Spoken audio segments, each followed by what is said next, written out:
La revolución copernicana fue aquella en la que Nicolás Copérnico salió a desmentir la teoría que planteaba que la Tierra era el centro del universo y que los planetas giraban alrededor de ella. Nicolás Copérnico propone que la Tierra, al igual que los demás planetas, era quien orbitaban alrededor del Sol y la Luna alrededor de la Tierra. Partiendo de este esquema, Kant funda el giro copernicano.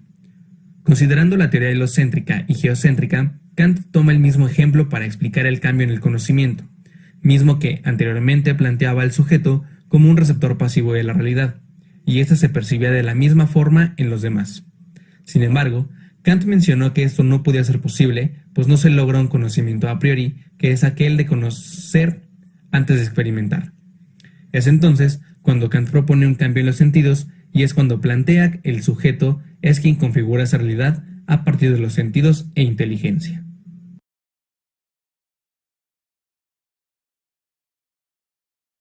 Tomando esto en consideración, es entonces cuando el sujeto cuenta con los juicios a priori del espacio y del tiempo anteriormente mencionados, y es así como Kant logra ligar los planteamientos del racionalismo y los del empirismo. Ligado al bloque anterior, nuevamente el racionalismo y empirismo se encuentran en la mesa. En esta ocasión, se comienza una discusión que nos habla sobre cuál de los seguidores de estos modelos podía ser llamado correctamente científico. Debido a que los racionalistas y empiristas consideraban de manera diferente la forma en la que se alcanza la verdad, y al ser una batalla entre las matemáticas, física y filosofía, Kant decide cuestionar estos posicionamientos de la siguiente manera. Kant consideraba las matemáticas como ciencia debido a que su función va acorde a los juicios a priori del espacio y tiempo, propios de la analítica trascendental, y la física, por la naturaleza de sus juicios a priori de las formas que van ligadas a la sensibilidad, mismas que se correlacionan con la analítica trascendental, de igual forma podían ser consideradas como ciencia. El problema radica en que Kant cuestionaba que si el límite del conocimiento se encontraba en la experiencia, misma que es parte fundamental en el planteamiento del principio del conocimiento, entonces la metafísica, al buscar ir más allá de la experiencia, esto es considerado como un ideal trascendental, mismo que no puede formar parte de una ciencia, pues, como ya se mencionó, rompe con el principio del conocimiento. En la sensibilidad, existen estructuras que no contienen ningún elemento de la experiencia. Para llegar a estas estructuras, Kant usó el método trascendental, buscando la universalidad y la necesidad de sus formas. Estas formas a priori, o formas puras de la sensibilidad según Kant, son el espacio y el tiempo, que no proceden de la experiencia, y son las que lo hacen posible nuestro intelecto. Estas formas de la sensibilidad, a la vez que aportan la necesidad y la universalidad de los juicios sintéticos a priori, dan como resultado que cualquier objeto experimentado no sea el objeto tal como es en sí mismo, sino como es captado por la sensibilidad humana. El espacio y el tiempo son formas puras de la sensibilidad. Según Kant, el espacio y el tiempo no son rasgos que las cosas tengan independientemente de nuestro conocimiento de ellas. El espacio y el tiempo son las formas a priori de la sensibilidad externa y el tiempo y la forma a priori de la sensibilidad interna. Estas representaciones no tienen un origen empírico, es decir, no se extraen de la experiencia sensible, sino que son su condición de posibilidad. Gracias a estas formas de la sensibilidad, el sujeto cognoscente estructura las sensaciones proyectando todo lo conocido en la dimensión espacio-temporal, o sea, las cosas físicas en el espacio y tiempo. Las formas a priori de la sensibilidad también se les denomina como intuiciones puras.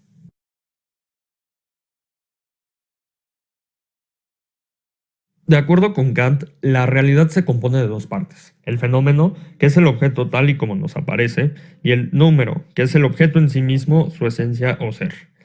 Vamos a explorar estos dos conceptos a más detalle. El fenómeno vendría siendo, por ejemplo, si yo veo una cama, la misma cama; si yo veo un cajón, el mismo cajón. Siempre va a ser ese objeto tal como lo percibimos.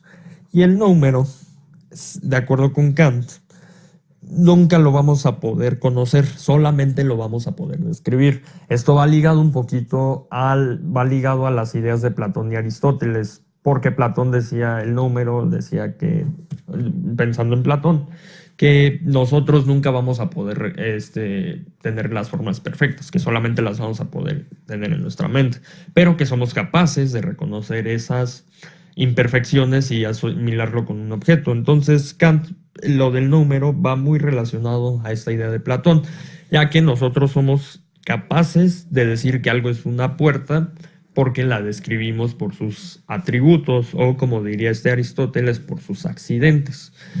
Y también el número va asociado con esta otra idea de Aristóteles, que es la sustancia, es lo que hace a una puerta.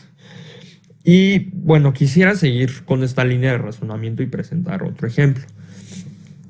Por ejemplo, tenemos nuestro libro, una novela, Pedro Páramo. Y el fenómeno es justamente que es una novela, es un texto. Pero su número no lo vamos a poder conocer porque no vamos a saber por qué Juan Rulfo lo hizo así, o sea, hizo así la obra, y por qué suscita estos sentimientos cuando uno lo lee. Y esa es la realidad, de acuerdo con Kant.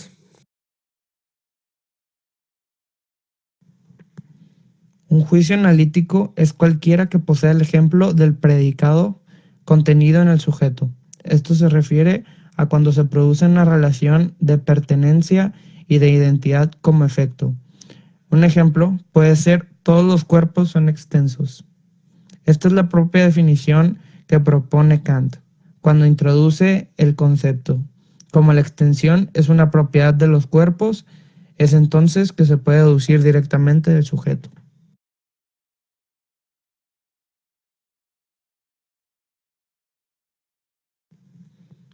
En el juicio sintético, el sujeto no comprende al predicado, y por ende el predicado aporta algo que no está contenido en el sujeto. Todo cuerpo es pesado, al igual que los juicios analíticos. Este es el ejemplo central que expone el propio Kant de estos tipos de juicios. El mes de febrero es el que empieza cuando termina enero. De acuerdo con Kant, la ciencia tiene que estar constituida por juicios sintéticos a priori. Un juicio sintético debe garantizar la progresividad y evolución del conocimiento, mientras que el juicio a priori debe asegurarse que el conocimiento es universal. Vamos a explorar estos dos juicios con mayor profundidad. Empecemos con el juicio sintético. Para ello, me gustaría utilizar el modelo físico-matemático. Como lo que buscamos es un progreso en el conocimiento, se logra mediante preguntas. Preguntarse cómo funciona la naturaleza. Y con ello, lo que buscamos es entender esos fenómenos mediante modelos matemáticos. Por ejemplo, al intentar entender la mecánica de un péndulo simple, es un movimiento armónico simple.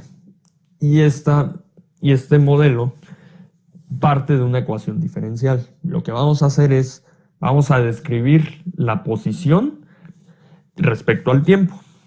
O sea, que mi altura va a depender del tiempo.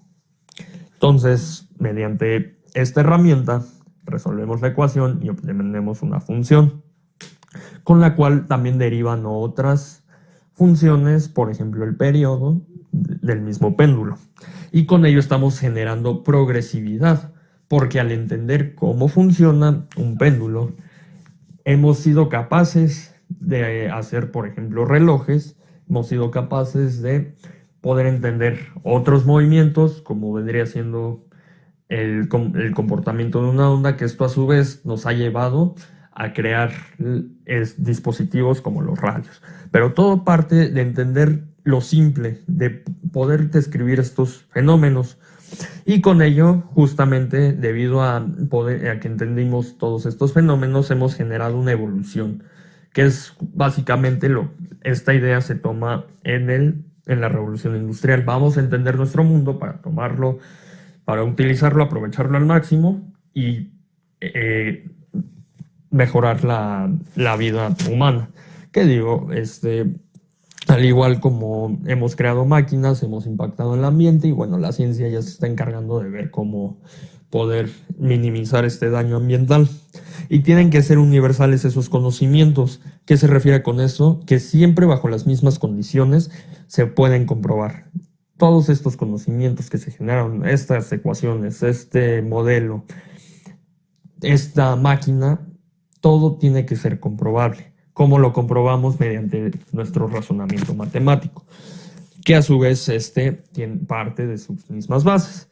Y es por ello que una ciencia, en este caso, por ejemplo, la físico-matemática, se dice que tiene juicios sintéticos a priori, porque ha generado evolución, ha respondido preguntas y todo el conocimiento que se ha generado es demostrable.